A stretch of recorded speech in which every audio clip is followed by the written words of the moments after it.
últimamente la Navidad se ha convertido en fiestas, en regalos, en comida. De hecho, algunos ya están pensando y con la preocupación, ¿qué vamos a hacer para la Navidad? ¿Qué vamos a comer? ¿A quiénes invito? ¿A quiénes no invito? Si arreglo o pongo luces o no. Entonces la Navidad se ha convertido en cosas así, en comidas, en salir a pasear y todo eso, y muchas cosas, y todas esas preocupaciones. Por otro lado, también la Navidad aquí en este país se convierte en esos tiempos nostálgicos donde no le sentimos el sabor a la Navidad, como que no es como igual que allá en nuestro pueblo, donde cantaban los gallos, donde mataban a los pollos para hacer tamales, y llegaban y íbamos a dar tamales y regresábamos con más tamales. Y aquí para los recién llegados se ha convertido en un país donde la Navidad son momentos tristes.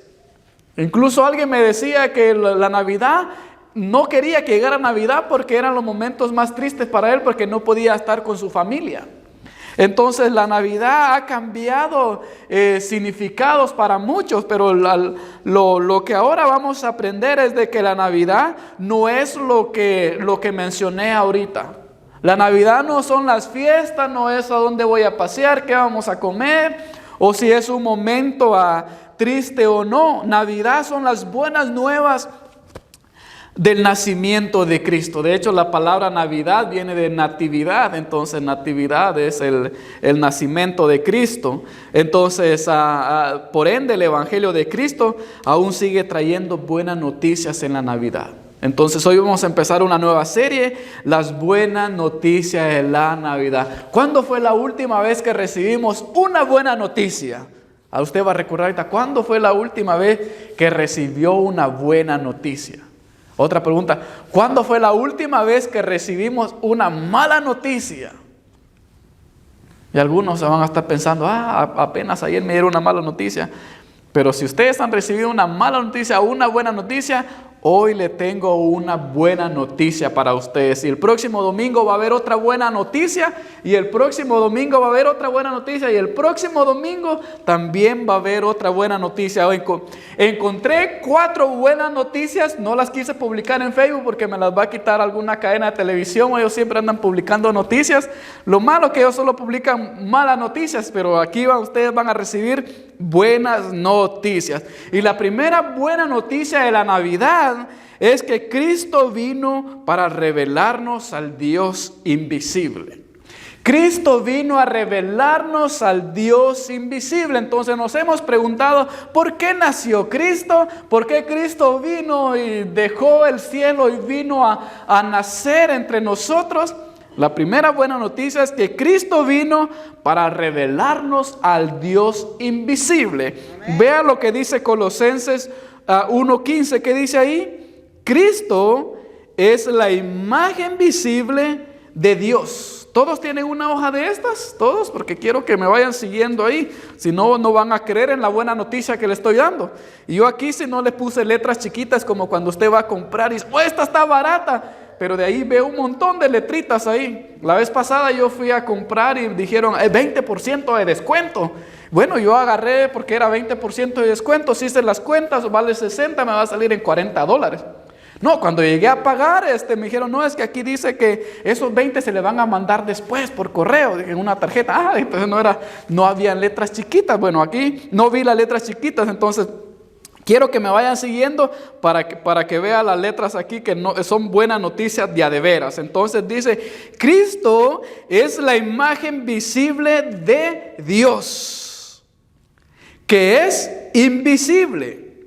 En su Hijo primogénito, es su Hijo primogénito anterior a todo lo creado. Pero lo que voy a resaltar aquí es la primera frase, que Cristo es la imagen visible de Dios, que es invisible. En otras palabras, Cristo vino a mostrarnos aquello que no se ve.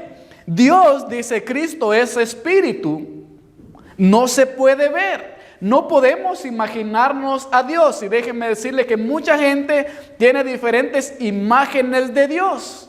Muchos se imaginan a Dios que es así. Y el problema ahorita con la humanidad es de que nosotros nos hemos idealizado o imaginado a Dios. Y cada gente, déjenme les cuento un secreto, cada gente tiene una imagen de Dios. Y el problema no es que cada gente tenga una imagen de Dios. El problema es de que yo me creo en esa imagen de Dios y yo creo que Dios es así como yo me lo imagino. Y si el otro se imagina a Dios diferente, ese Dios no es de verdad, el mío es de verdad. Y con nosotros creemos eso, entonces todos tienen que adorar así como adoro yo a Dios, porque yo creo que a Dios así le gusta. Yo creo que Dios así le gusta. Yo creo que Dios es así. Yo creo que Dios le gusta. Y nos hacemos imágenes de Dios. Y todos tienen imágenes de Dios. Y cuando dice la Escritura de que Dios es espíritu, y dice aquí que Cristo es la imagen visible de Dios que es invisible. Entonces Cristo, si nosotros queremos hacer una imagen más o menos como es Dios, tenemos que leer los 4 evangelios, cómo era, porque Cristo vino a representar al Dios invisible. Entonces Dios que no se ve, cuando Cristo nace o se convierte entre nosotros o viene entre nosotros, Él viene a revelarnos al Dios invisible. Si Cristo no hubiera venido, el Dios invisible no se hubiera podido revelar. Por eso dice el apóstol Pablo que Él es esa imagen del Dios que no vemos, en Cristo lo podemos ver. Entonces la primera buena noticia que encontramos aquí es de que Cristo vino para revelarnos al Dios que no podemos ver. A veces lo podemos sentir, a veces lo podemos escuchar, pero no lo podemos ver, no siempre lo podemos ver. Y fueron contaditos lo que dice en la Escritura de que vieron a Dios. Entre ellos es Moisés, entre ellos está Elías, y de ahí no se sabe quién es más que lo vieron, solo estas 2 personas lo vieron. Entonces de ahí nadie lo ha visto, no he visto al Padre. Entonces, pero en Cristo podemos ver a ese Dios invisible. Ahora, la ley dio una descripción de Dios. En la ley, cuando Dios se le presenta a Moisés, y de hecho el primer encuentro que Dios tiene con la humanidad o con Moisés o con uno de los líderes de religiosos es con Moisés. Entonces la primera presentación es en una llama de fuego, en una zarza que ardía y no se apagaba. Entonces Moisés tiene ese encuentro con Dios, pero no le ve, sino que solo escucha la voz. Entonces de aquí empieza una revelación de Dios, y lo que hace la ley es de que va a ser una descripción de Dios. Entonces en la ley Dios se da a prescribir. Entonces la ley me dice cómo es Dios. Es un Dios santo, es un Dios que es celoso, es un Dios que es espíritu, y nos da una explicación cómo es Dios. La ley nos describe a Dios. En Cristo Jesús nosotros conocimos a Dios. En el Antiguo Testamento y la ley solo había una descripción de Dios. Un Dios que es fuego que consume, un Dios que es muy celoso, un Dios que no le gusta la idolatría, un Dios que es espíritu. Ese Dios nos lo describe el Antiguo Testamento. Pero en Cristo nosotros pudimos ver a Dios y conocimos a Dios. Por eso Juan 14:9 dice, a Jesús le contestó, hablando con Felipe, le dice: Felipe, hace tanto tiempo que estoy con ustedes y todavía no me conoces. Y lo que dice, Felipe le pregunta a Jesús: Jesús, muéstranos al Padre o muéstranos a Dios. Entonces Jesús le dice: Felipe, ya he estado mucho tiempo contigo, con todos ustedes. Y dice: y todavía no me conoces. El que me ha visto a mí, ha visto al Padre.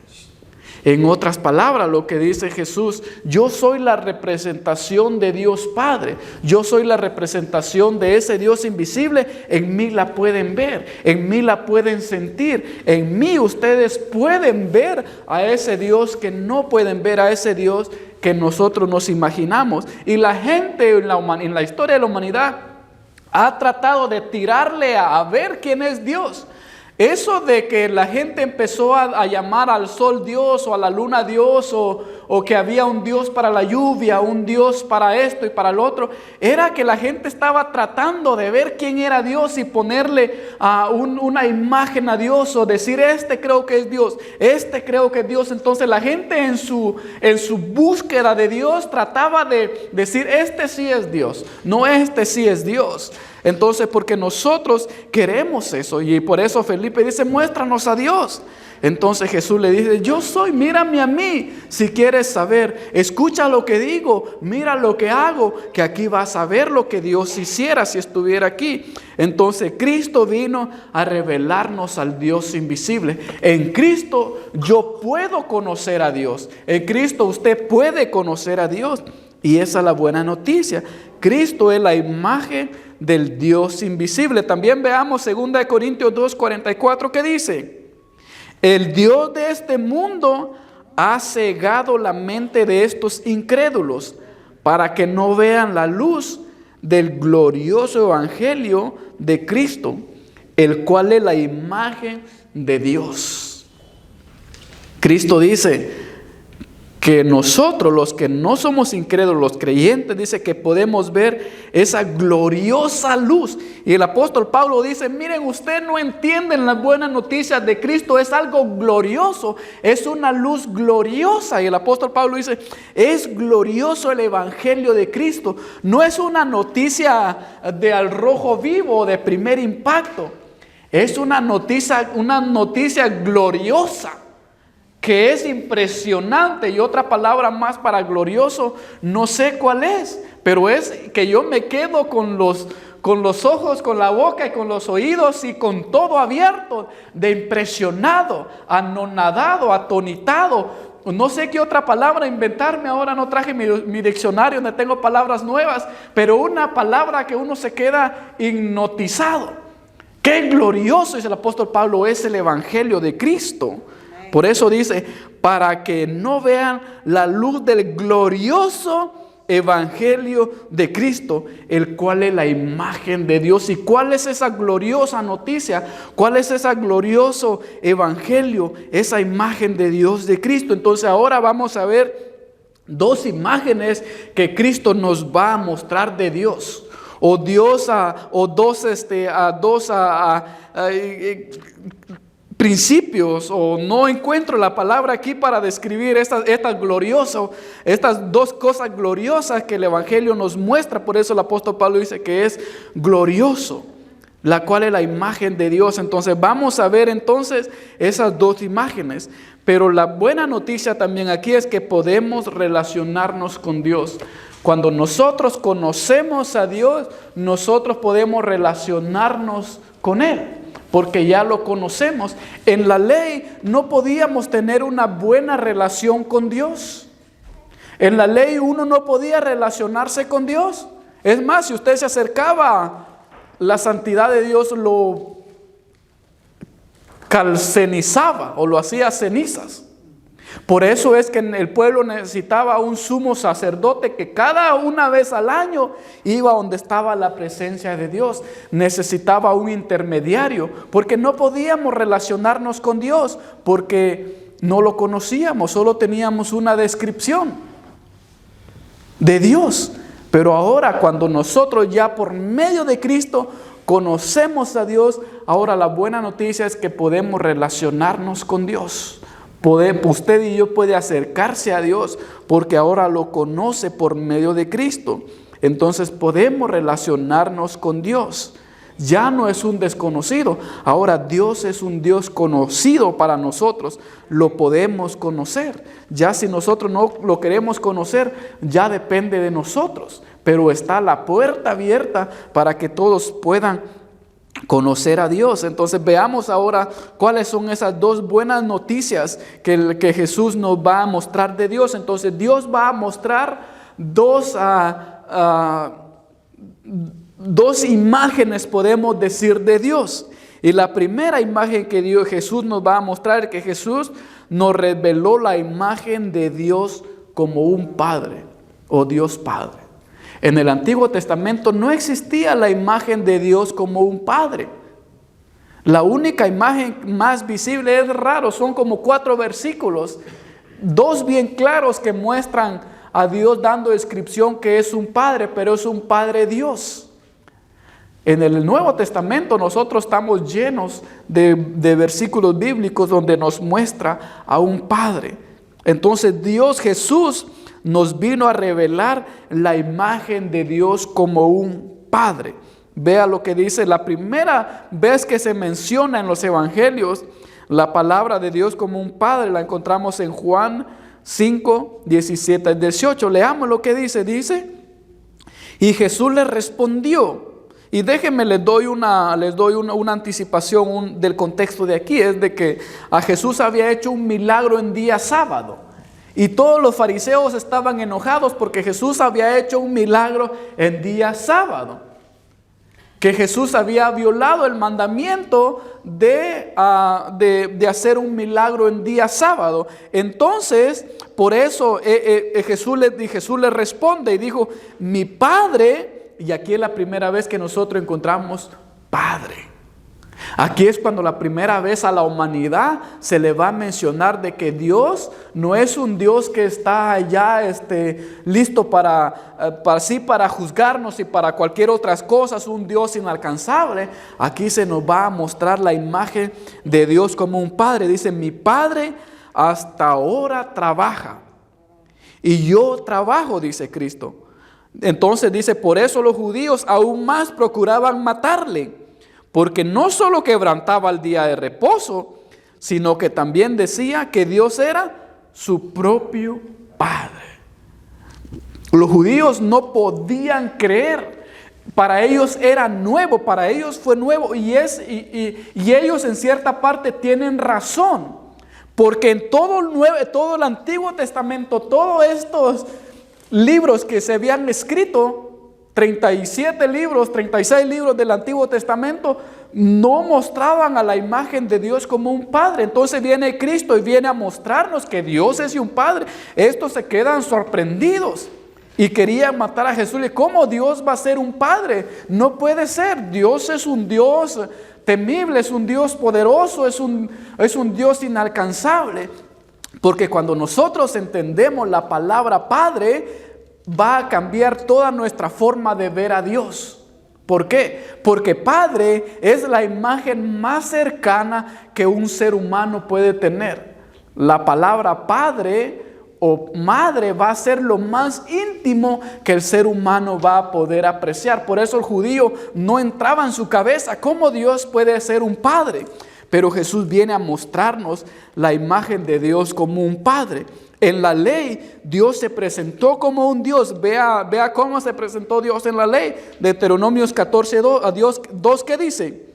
Porque eres pueblo santo para el Señor tu Dios. Así le dijo Moisés. Moisés no le dijo al pueblo, ustedes son hijitos bonitos de Dios y Dios es sus papás.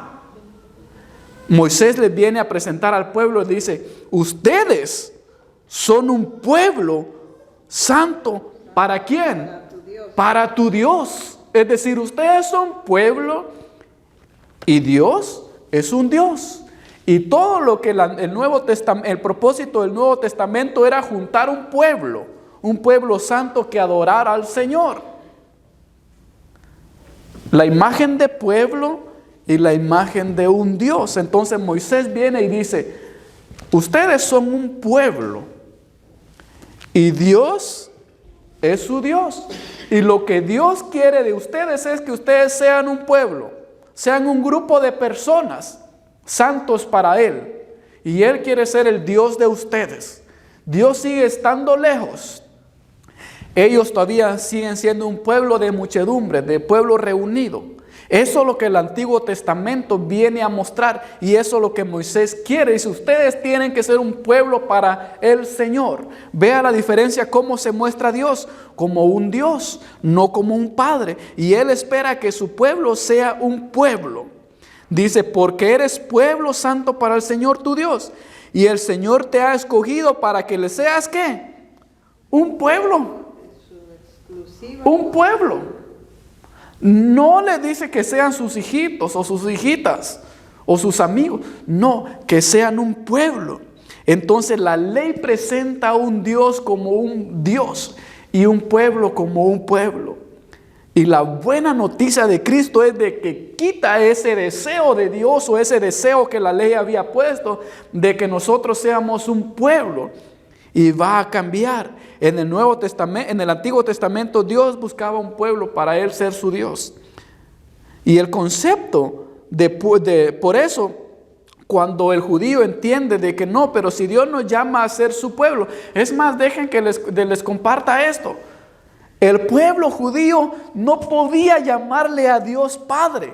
No, les era incomprendible, no cabía en sus mentes. Por eso ellos llamaban a Padre, ¿a quién?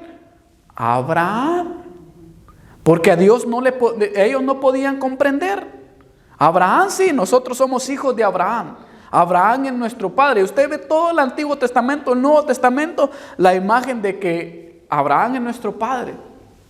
Pero a Dios no podían comprenderle, porque para el pueblo judío la palabra padre o la posición de ser padre no era como nosotros conocemos ahora la palabra padre. Para nosotros la palabra padre ya no tiene el valor que tiene antes. La función de un padre ya no tiene el valor que tiene antes. Estamos viviendo en una sociedad donde hemos perdido el valor de un padre, la posición de un padre. Y ahorita a algunos les va a doler lo que voy a decir, pero nosotros estamos viviendo un tiempo donde ya no significa nada ser un padre, porque pensamos de que nosotros alguien lo puede suplir. Y cuando un hombre y una mujer queda embarazada, ahora un hombre ya no tiene esa responsabilidad, esa posición de padre, y le es fácil decir, ahí se va a encargar el gobierno, la estampilla siempre van a ver, no le va a faltar nada, se las va a inventar. También tenemos, no, yo voy a proveer lo que necesito, le voy a mandar una vez al mes y yo ya me voy a sentir bien, voy a darle lo que necesite mensualmente. Pero para el judío, esto no era simplemente la palabra padre o la función de un padre, no era nada más de alguien que provee. Padre era más que proveer. Por eso a un judío le era difícil entender la palabra padre, porque el concepto judío de paternidad era un cargo de responsabilidad de la persona. En otras palabras, ser un padre era cargar una responsabilidad que la tengo yo y no la tiene la otra persona. Ahora nosotros entendemos, yo soy padre porque alguien me hace padre. Para ellos no, yo ya soy. No tienen que hacerme, yo adopto ese peso de responsabilidad de ser un padre. Y todavía yo recuerdo en mis tiempos, allá por los 90, finales de los 90, cuando alguien embarazaba a alguien o había pasado algo por ahí, ¿sabe qué hacían los papás de estos muchachos? Los obligaban, usted tiene que hacerse responsable. Querían o no querían, los casaban. Ahora no. Ahora ahí le vamos a proveer lo que necesite. Todavía había una responsabilidad. Ahora en nuestros tiempos ya no está esa responsabilidad de un padre. Pero lo que el judío entendía con padre era de que es un cargo, un peso de responsabilidad que yo llevo. Es más que yo voy a proveer lo que necesitas. Es más que un ejemplo. Es un peso de responsabilidad. Por eso no podían ellos entender de que Dios era un padre. Porque cuando alguien era un padre de alguien, no solo era responsable de proveer. Cuando un padre no era solo responsable de dar. Un padre no era solo responsable de estar ahí presente. Él se hacía responsable de todo. Yo soy responsable de lo que me pertenece a mí. Esta es la imagen que el pueblo judío tenía. Un padre es responsable de todito entero lo que se pueda necesitar, lo que pueda ocupar, lo que pueda necesitar esta persona. Esta es la imagen de padre. Por eso Jesús va a decir aquí más adelante. Entonces, por eso en Cristo a Dios se presenta como un padre. Y vea lo que dice Juan 5:17, dice, y Jesús le respondió, mi padre, ¿qué dice? hasta ahora. Y yo quiero que ustedes entiendan esa palabra, hasta ahora trabaja. ¿Por qué? Porque la imagen de un padre no es solo cuando está el parto, no solo que va a estar ahí cuando necesita o cuando algo pasó, una emergencia. Es de que siempre va a tener ese peso de responsabilidad. Entonces, cuando Dios presenta a Dios como un padre, dice, Dios todavía es responsable de lo que es suyo, de su creación. Dios es un padre responsable, por eso dice Jesús, mi padre hasta hoy trabaja y él va a seguir trabajando porque él es responsable de lo que creó. Hasta hoy el sol sigue circulando, o más bien dicho, hasta hoy la tierra sigue circulando alrededor del sol. Hasta hoy la luna sigue dando vueltas alrededor de la tierra. Hasta hoy sigue lloviendo. Hasta hoy sigue saliendo el sol. Hasta hoy sigue Dios trabajando en la humanidad porque es un padre responsable de lo que creó. Y esa es la imagen que Jesús nos viene a dar. Dios sigue trabajando en el ser humano. Él todavía sigue cuidando. En inglés es alguien que cuida, que está ahí cuidando, haciendo lo que necesita para que todo esté bien. Y esa es la imagen de Dios. Por eso Jesús dice, mi Padre hasta hoy trabaja porque es responsable de lo que creó. No creó la tierra y ahí está, que se la averigüen como pueda. No, Dios es un Dios que sigue trabajando y ahorita todavía sigue trabajando. Él está haciendo algo por nosotros. Dios sigue trabajando en nosotros. Por eso Él dice, mi Padre hasta ahora trabajo, es más, yo también trabajo. Entonces Dios es un Padre que todavía sigue trabajando y en Cristo se presenta como un Padre responsable. Dios es un Padre que cuida de lo suyo. Dice, por eso mi Padre hasta hoy trabajo. Dios quiere ser nuestro Padre. Vea lo que dice Juan 1, del 11 al 12, que dice, a los suyos vino, pero los suyos no le recibieron. Pero a todos los que le recibieron, a los que creen en su nombre, les dio el derecho de ser hijos de Dios. Dice el apóstol Juan, a él vino a ellos, que era su pueblo judío, pero no le recibieron, le mataron. Pero aquí viene la buena noticia para nosotros. Pero a los que le reciben, a los que creen en su nombre, les va a dar el derecho de no ser su creador o su Dios, sino de ser un padre. Y la buena noticia para nosotros ahora es de que Dios abre la puerta por medio de Cristo para ya no ver a Dios como un Dios, para ya no ser yo un pueblo, una creación de Dios, sino de ser un hijo de Dios. Dice el Evangelio, que a todos los que creen en su nombre, Él les da el derecho, el privilegio de ser hijos de Dios. Pero los que no le reciben, los que le rechazan, ellos van a seguir siendo la creación de Dios, la que Dios va a seguir cuidando. Dios va a seguir cuidando su creación porque Él es el creador, no la va a abandonar. Pero ellos van a seguir siendo muchedumbre, pueblo, una creación. Pero quienes le reciben, los que creen en su nombre, les va a dar el derecho de ser hijos de Dios. Y van a tener un padre. Por eso dice también el evangelista de que ahora nosotros no somos hijos engendrados por hombre o por mujer, sino que ahora somos hijos espirituales por voluntad del Señor. Porque esa es la voluntad de Dios, que nosotros seamos sus hijos. Entonces ya no estamos huérfanos. Quien cree en Dios ya no puede estar huérfano. Quien ha creído y ha recibido el Evangelio de Cristo no puede estar huérfano nunca más. La buena noticia es que tenemos un Padre que todavía trabaja, un Padre que es responsable de nosotros cuando somos sus hijos.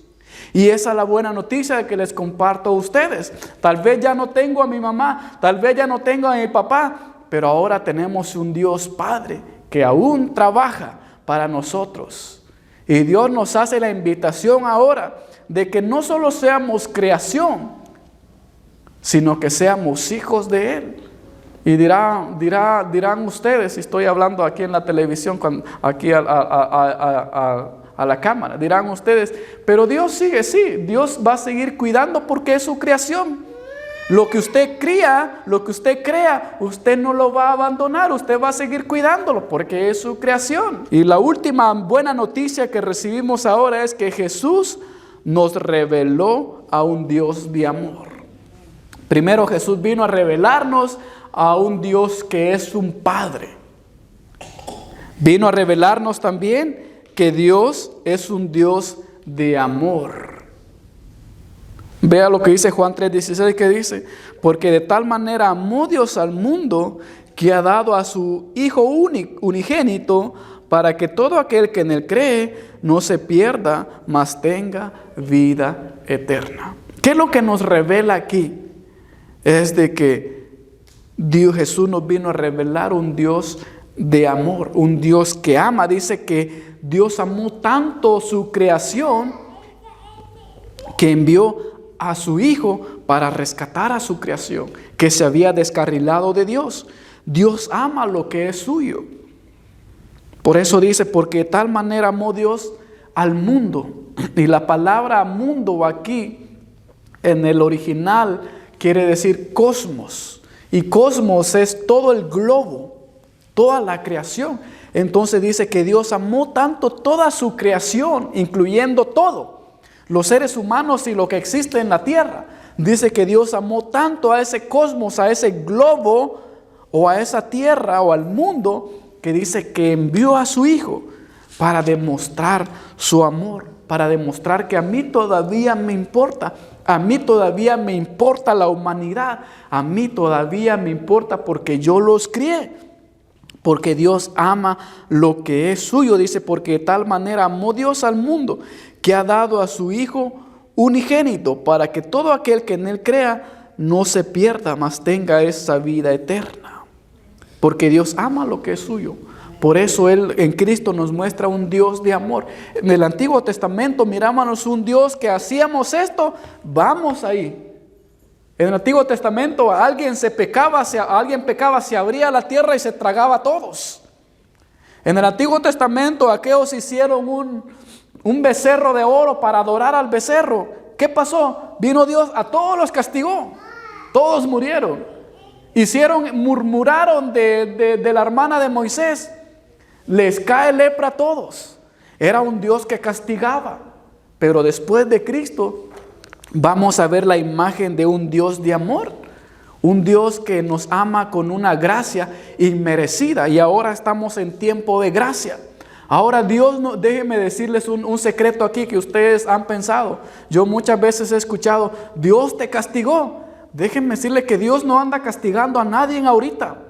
Va a haber un castigo final, pero ahorita Dios no anda castigando. Yo he escuchado a muchas mamás, y ahora unas cuantas mamás aquí, que no le digas: Dios te va a castigar. No, le están mintiendo. Dios no lo va a castigar.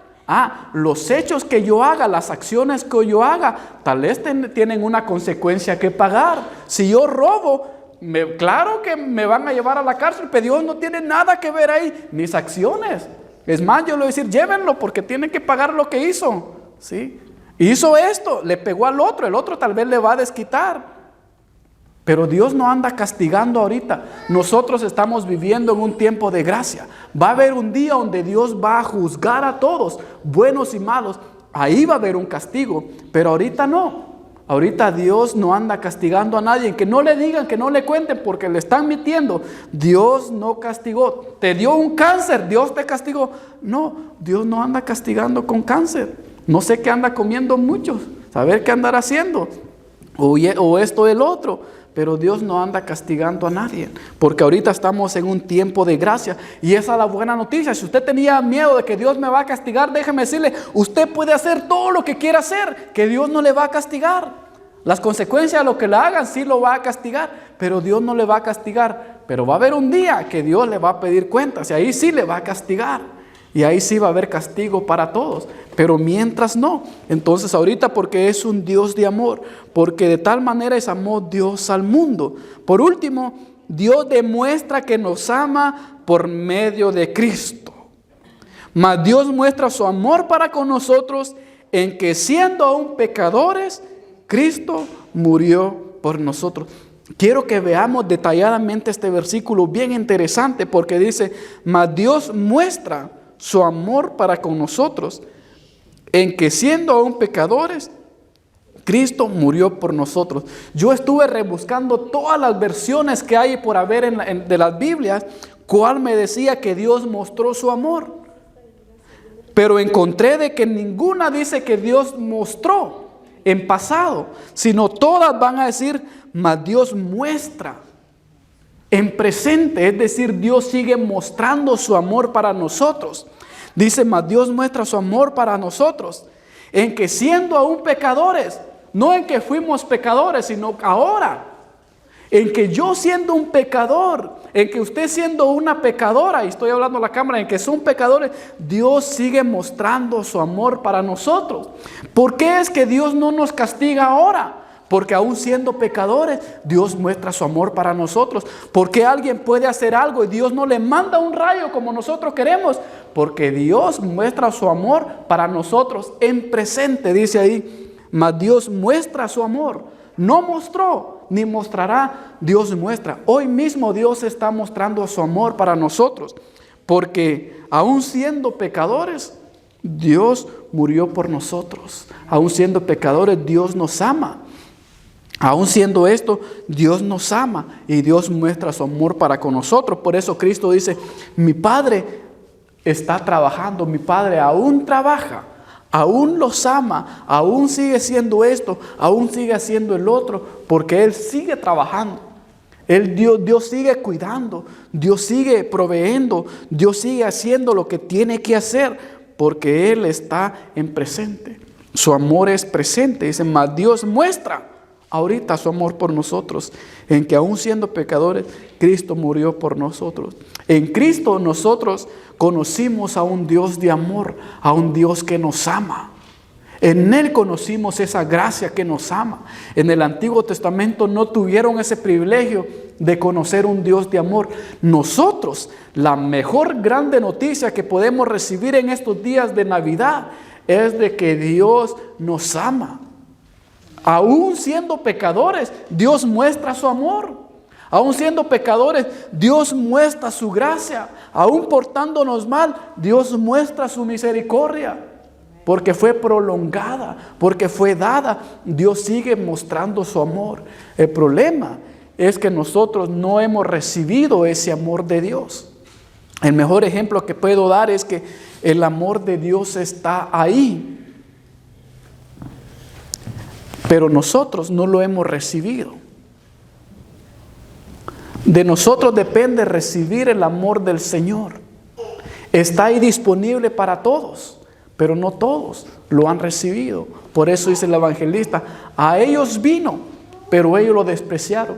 Pero aquellos que creyeron en Él y que le reciben, les da el derecho, el privilegio de ser hijos de Dios y abrazar ese amor de un Padre. Esta Navidad, la mejor noticia que podemos recibir es que en Cristo nosotros conocimos al Dios invisible. ¿Cómo es ese Dios? Es un Dios Padre, un Dios que quiere ser nuestro Padre, un Dios que quiere que yo sea su hijo, que yo sea su hija, un Dios que nos ama. A pesar de lo que somos, Dios nos sigue amando. Un Dios que no anda buscando para castigarnos, un Dios que anda buscando para ser nuestro Padre y para darnos amor. Eso es lo que anda haciendo, y tal vez mi evangelio que yo predico suena muy leve, pero esa es la verdad. Pero no les digo mentiras, porque al final de todo sí va a haber un castigo. Y dice que es un lago de fuego. Otro día predico ahí, pero por ahora es un Dios de gracia, que quiere ser Padre para ustedes, pero quiere ser un Dios de amor.